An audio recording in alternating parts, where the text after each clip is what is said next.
Assalamualaikum warahmatullahi wabarakatuh. Perkenalkan, nama saya Melani Larayuningsi dengan NPM 2021030086. Di sini saya akan memenuhi tugas ujian akhir semester mata kuliah Metodologi Studi Islam dengan dosen pengampu Bapak Muslim SHI MHI. Tema saya kali ini adalah metode memahami ajaran Islam, Islam hadis. Metode memahami hadis. Dalam pemahaman kita, hadis Nabi merupakan sumber ajaran Islam kedua setelah Al-Quran. Dilihat dari periwayatannya, hadis Nabi berbeda dengan Al-Quran, di mana Al-Quran semua periwayatannya ayat-ayatnya berlangsung secara mutawatir. Sedangkan untuk hadis Nabi, sebagian periwayatannya berlangsung secara mutawatir dan sebagian lagi berlangsung secara ahad. Jika dilihat dari segi periwayatannya, Syuhudi Ismail 1990 menyatakan bahwa Al-Quran mempunyai kedudukan qat'i al-wurud dan sebagian lagi bahkan yang terbanyak berkedudukan zanni al-wurud. Dengan demikian, dilihat dari segi periwayatannya, seluruh Al-Quran tidak perlu dilakukan penelitian tentang orisinalitasnya. Sedangkan hadis Nabi dalam hal ini yang berkategori diperlukan penelitian. Dengan penelitian itu akan diketahui apakah hadis yang bersangkutan dapat dipertanggungjawabkan periwayatannya, apakah ia berasal dari Nabi atau bukan.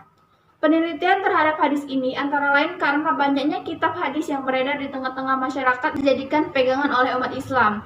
Dalam hubungannya dengan hadis, sebagai sumber ajaran Islam tersebut adalah kitab-kitab yang disusun oleh para penyusunnya yang berjarak waktu cukup lama setelah Nabi wafat, 11 Hijriah atau 632 Masehi. Dalam konteks ini, konsep sunnah mempunyai dua arti, yaitu yang pertama suatu fakta historis atau yang didakwakan mengenai tingkah laku, dan yang kedua aspek normatifnya bagi generasi-generasi sesudahnya.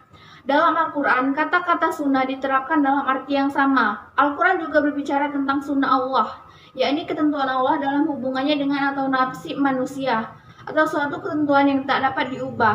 Di sini juga ditemukan dua arti sunnah, yang ini ketentuan yang telah lampau. Dalam hal ini ketentuan dari satu wujud saja, dan yang mesti di sini akan berlangsung di masa yang akan datang.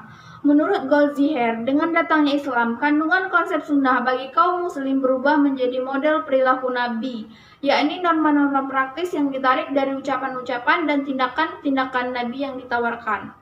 Menurut Rahman 1994, hal ini menimbulkan masalah menurutnya bagaimana bisa sunnah menjadi normatif dan aktual sekaligus, sedangkan yang normatif dan aktual itu bertentangan, atau bagaimana bisa hadis dan sunnah bertentangan bila mereka bersama-sama ada memiliki substansi yang sama.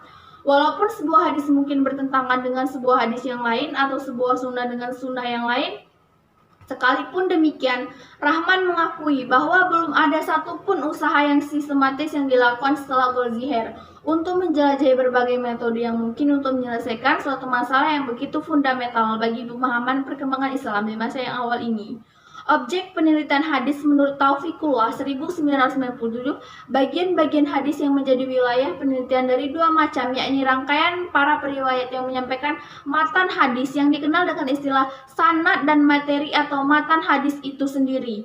Menurut Syuhudi Ismail 1990, adanya periwayatan hadis di al-mana ini telah menyebabkan penelitian matan dengan pendekatan semantik tidak mudah dilakukan. Kesulitan itu terjadi karena matan hadis yang sampai ke tangan masing-masing terlebih dahulu telah beredar, dan pada sejumlah periwayatan yang berbeda generasi dan tidak jarang juga berbeda latar belakang budaya dan kecerdasan mereka.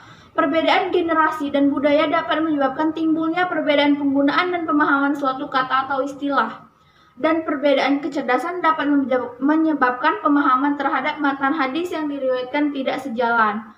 Untuk kepentingan penelitian hadis, ulama ahli kritis hadis telah menyusun berbagai kaidah dan cabang pengetahuan hadis. Di antaranya, yang pertama, ilmu hadis riwayah, yaitu ilmu yang mencakup pernyataan dan perbuatan Nabi Shallallahu Alaihi Wasallam, baik periwayatannya, pemeliharaannya maupun penulisannya atau pembukaan lafaz-lafaz yang lapasnya. Jamaluddin Al-Qasimi 1979, yang menjadi objek ilmu hadis ini adalah bagaimana cara menerima, menyampaikan, memindahkan, dan mentadwidkan hadis.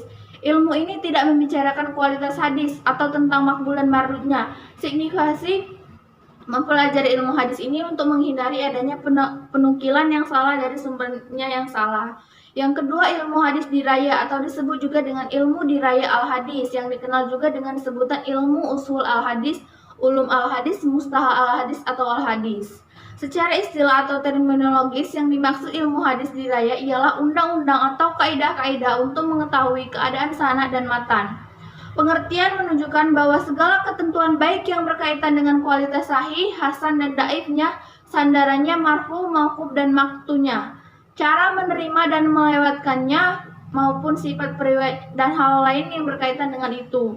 Selanjutnya dari ilmu hadis dirayah dan riwayah ini kemudian muncul cabang-cabang ilmu hadis lainnya seperti ilmu rijal al-hadis, ilmu al-jarh al-tadi, ilmu tabakat, dan ilmu tarik al-ruwat. Ketiga ilmu ini berkaitan erat dengan pengkajian sanad hadis. Sedangkan ilmu ashab al-hadis, ilmu mutalib al-hadis, ilmu gharib al-hadis, dan ilmu al-hadis berkaitan dengan erat dengan pengkajian matan hadis.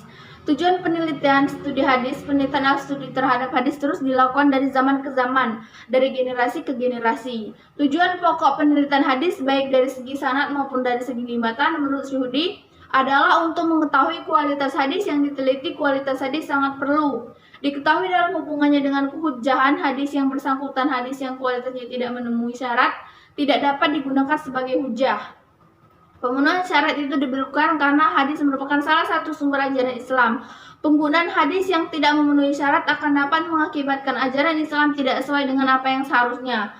Dalam hal ini, hadis yang diteliti adalah hadis yang berstatus ahad. Untuk hadis yang berstatus mutawatir, ulama menganggap tidak perlu untuk dilakukan penelitian lebih lanjut. Sebab hadis mutawatir telah menimbulkan keyakinan yang pasti bahwa hadis yang bersangkutan berasal dari Nabi, hadis marfu bukan hadis mauquf atau maktu.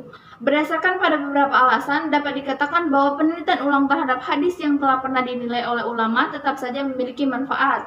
Penelitian ulang merupakan salah upaya untuk salah mengetahui seberapa jauh tingkat akurasi penelitian ulama terhadap hadis yang mereka teliti, juga untuk menghindarkan diri dari penggunaan dalil hadis yang tidak memenuhi syarat dilihat dari segi kehujjahan. Dalam hal ini dinyatakan bahwa dengan adanya manfaat untuk mengadakan penelitian yang ruang tersebut, tidaklah berarti bahwa seluruh hasil penelitian ulama terhadap hadis harus dilakukan. Kenyataan sering menunjukkan bahwa setelah penelitian ulang dilakukan, ternyata banyak hasil penelitian yang dilakukan oleh ulama pada masa lalu memiliki tingkat akurasi yang tinggi, bahkan sangat tinggi. Yang menentukan tingkat akurasi hasil penelitian hanya berkaitan dengan masalah metodologi saja, tetapi juga berkaitan dengan masalah kecerdasan dan penguasaan pengetahuan yang dimiliki oleh peneliti.